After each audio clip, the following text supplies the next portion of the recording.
येईल का जुळून नाते? दिव्या, खरं सांग, तू लाईक करतेस त्याला? नीताने असं विचारलं आणि दिव्याला तो यक्ष प्रश्न वाटला. बापरे, आता काय उत्तर देऊ? इथून पुढे काय उत्तर द्यावं तिला कळत नव्हतं. आदित्यचा मात्र खूप राग आला. असं तिला एकटं टाकून निघून गेला. त्याची मॉम आहे तर त्याने सगळं निपटवावं ना. हा काय कमी होता तर अजून याची मॉम. एकतर डोकं चालत नाही माझं. तिने उत्तर दिलं नाही. तिने थोडं थांबून उत्तर दिलं. खरं खरं उत्तर दे, कारण माझ्या मुलाच्या डोळ्यात मी तुझ्यासाठी असणारे खूप साऱ्या भावना आणि प्रेम बघितलं आहे. नीता म्हणाली. खरंच काही नाही, दिव्या तरीही म्हणाली. बाहेर गेलेला आदित्य ऐकत होता सर्व. हृदयात कुठेतरी खोल वार झाल्यासारखं वाटलं त्याला. तो आता तिथे जास्त थांबू शकत नव्हता. त्याने ड्रायव्हरला गाडी करायला सांगितली आणि हॉस्पिटलमधून निघाला. शिवने मितालीला फोन केला. दिव्याला शुद्ध आल्याचं सांगितलं. ती खुश झाली. तिने दिव्याला फोन केला. नित्या बोलत असतानाच मितालीचा फोन आला दिव्याला. मॅम, 1 मिनिट हा, मैत्रिणीचा फोन आहे, दिव्याने सांगितलं आणि मितालीचा फोन उचलला. नीता अजूनही बसलेलीच होती. तिला आशा होती की दिव्या काहीतरी पॉझिटिव्ह सांगेल. ज्या पद्धतीने आदित्य तिच्याशी बोलत होता, ती शुद्धी देताच तो आपला विचार न करता तिकडे धावला होता. हसू नको, दात दिसतात, मस्करी केली त्याने तिची. पहिल्यांदा हे सर्व बघत होत्या त्या. त्याला मिश्किलपणे हसताना त्याने पहिल्यांदा पाहिलं होतं. बोल मी तू, दिव्या म्हणाले. काय गो, किती दिवस कोशात जाऊन राहतेस? आम्हाला इकडे जीव टाकणीला लावायला लावतेस. आदित्य सर तर तुला बघून रडले आहेत, मिताली म्हणाली. तिला आठवलं आपल्याला हातावर आणि कपाळावर गरम पाणी जाणवलं होतं. ते आदित्यचे अश्रू होते. मी बरी आहे आता, मी नंतर बोलते तुझ्याशी म्हणत दिव्याने कॉल कट केला. फोनमधून झालेलं बोलणं नीताने ऐकलं होतं. दिव्याच्या फोनमधून आवाज बाहेर येत होता. काय ग, मैत्रीण काय सांगत होती? आदित्य रडला माझा तुझ्यासाठी. आदित्यच्या मॉमला वाईटच वाटलं, कारण दिव्या तर प्रेम नाही करत म्हणते. माझा आधी हिच्यासाठी रडतो. कोणत्या मुलीला इतका भाव देत नाही तो. मला तुझ्या मैत्रिणीचा नंबर दे, नीताने सांगितलं तर दिव्या त्यांच्याकडे बघतच राहिली. म्हणजे तिच्या मैत्रिणीचा नंबर यांना का हवा आहे? अशा आविर्भावात. अगं, आधीबद्दल बोलायचं आहे, नीता म्हणाल्या. तिने नंबर सांगितला.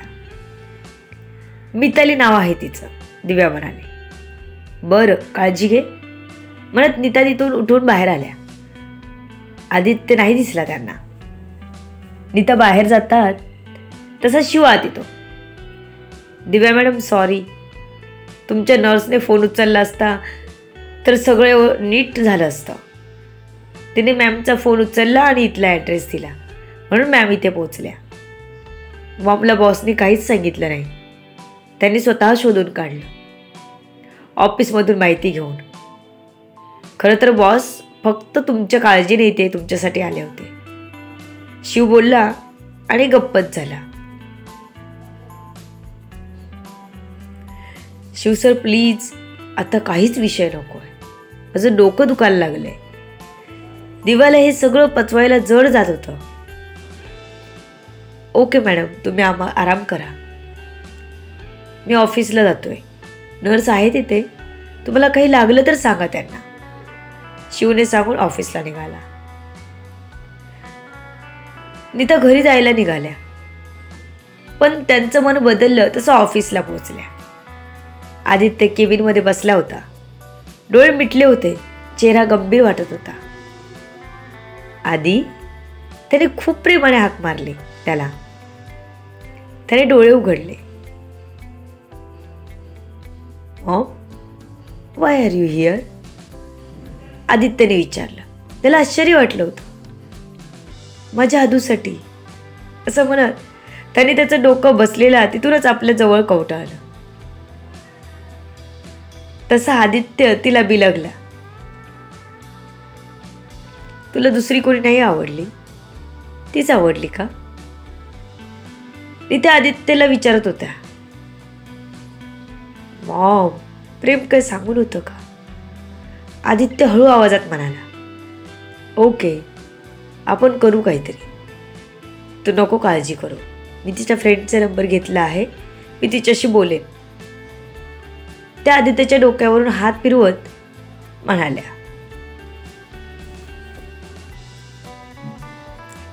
मॉम, राहू दे. मीच जास्त इन्व्हॉल्व झालो तिच्या. तिने पहिल्यापासून नाहीच सांगितलं मला, आदित्य म्हणाला. दुखावला होता तो मनातून. अजूनपर्यंत खूप प्रयत्न केले होते त्याने, पण आता तो विचार बदलायच्या तयारीत होता. त्याने तिला काहीच कमी केलं नव्हतं. पुढे जाऊनही कमी करणार नव्हता. आता तिच्या मागे मागे करणार नव्हता तो. त्याला सेल्फ रिस्पेक्ट होता. त्याने जेवढं करायला पाहिजे तेवढं सगळं प्रयत्न केले होते. आता तिला यायचं असेल तर येईल, नाही तर तिची मर्जी. हे बघ, मला आधी तिच्या मैत्रिणीशी बोलू दे. ती समजूतदार वाटली. ती फोनवर बोलत होती तेव्हा तुझ्याबद्दल सांगताना ऐकलं मी. म्हणून एकदा प्रयत्न करू दे, नाहीतर मग तुला पुढे जावं लागेल, नीता आदित्यला म्हणाल्या. त्या आपल्या मुलासाठी एकदा प्रयत्न करणार होत्या. मॉम, तू घरी जा. मी माझं काम करतो. सकाळपासून खूप वेळ गेला आहे, म्हणत आदित्य त्यांच्यापासून लांब झाला. ओके, तू तुझं काम कर, मी माझं काम करते घरी गेल्यावर, नीता म्हणाली. मॉम, ती कामावर असेल, आता कॉल करू नकोस, आदित्य म्हणाला. बरं झालं सांगितलंस, नाहीतर मला सगळं काम फास्ट करायची सवय, मॉम हसत म्हणाले. आदित्य म्हणाला. आपल्या समोरची फाईल बघितल्यावर त्याला आठवलं. सकाळी त्याला शिव श्रीवास्तवबद्दल बोलत होता. त्याने त्यावर नजर टाकली. कंप्लीट होती फाईल. त्याने शिवला कॉल केला. शिव ऑफिसलाच पोचत होता. शिव गेला तसं दिव्या विचारात हरवली. आदित्यच्या मॉमनी शोधून काढलं. फोन केला ऑफिसमधून माहिती घेऊन. ती एका वाक्याचा अर्थ लावत होती. आदित्यच्या मॉम भारीच आहेत. डायरेक्ट सून म्हणून मोकळ्या झाल्या. दुसरी तिसरी असती तर गरीब घरातली मुलगी नकोच म्हणाली असती, पण त्या सून करून घ्यायला तयार आहेत. तर आपल्याला विचार करायला हरकत नाही, पण तरीही मी विश्वास ठेवू शकत नाही. पुन्हा आदित्यने धोका दिला तर मला जगणं मुश्किल होईल. आता मला स्वतःसाठी जगायचं आहे, कोणासाठी मरायचं नाही. मला काय करावं कळत नाही. मला एकदा मितालीशी बोललं पाहिजे. तिने लगेच मितालीला फोन केला. देऊ बोल, मिताली म्हणाली. अगं, मगाशी आदित्य सरांच्या मॉम बसल्या होत्या समोर, त्यामुळे तुझ्याशी बोलता येत नव्हतं मला. त्यात तू ते हिरोचंच सांगत होतीस, त्यांनी ते ऐकलं. मला विचारत होत्या, माझा आधी रडला काय ग तुझ्यासाठी असं. अजून एक, त्यांनी तुझा नंबर घेतलाय. दिव्याला आठवण झाली तसं तिने मितालीचा नंबर घेतलेला सांगितला. हो का, काय म्हणत होत्या, मितालीने आश्चर्याने विचारलं. तुझ्याशी बोलायचं आहे म्हणाल्या, दिव्याने सांगितलं. बरं, आला कॉल तर बोलेन मी, मिताली म्हणाली. मी तू माझ्याबद्दल काय विचारलं तर काही सांगू नको हा. तो बोका इथे येऊन काय करतो, रडतो वगैरे नको सांगू. मलाच कसं तरी वाटतं. एका आईला होप्स असतात, त्यात त्याने अजूनपर्यंत कोणत्याच मुलीला असं पॅम्पर केलं नाही म्हणत होत्या, दिव्याने सांगितलं. हो, बरं बरं, मी बघते काय म्हणतात. दिव्याने इथे काय घडलेलं सर्व सांगितलं. तो मस्करी करत होता तेही सांगितलं. तसं मिताली खूप हसली. खरंच तुझी अशी मस्करी केली त्यांनी? केवढे गंभीर होते गेले 4 दिवस, मिताली म्हणाली. मॉम असतानाही माझ्याजवळ येऊन बसले. तू सांगितलं होतं म्हणून मी काही बोलली नाही त्यांना. पण मॉम जसे बोलायला लागल्या तसे उठून निघून गेले ग. मला एकटीला त्यांच्या मॉमच्या सोबत काय बोलायचं कळतच नव्हतं.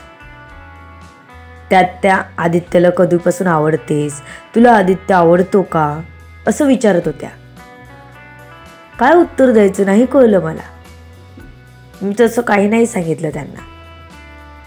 मला आदित्य आवडत नाही सांगितलं.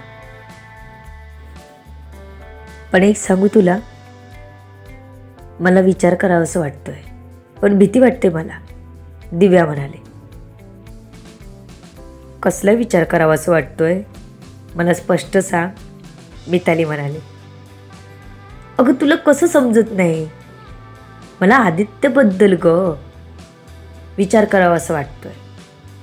पण तो ज्या पद्धतीने एकदम बोल वागतो ना, मला भीती वाटते ग सगळ्याची, दिव्या म्हणाले.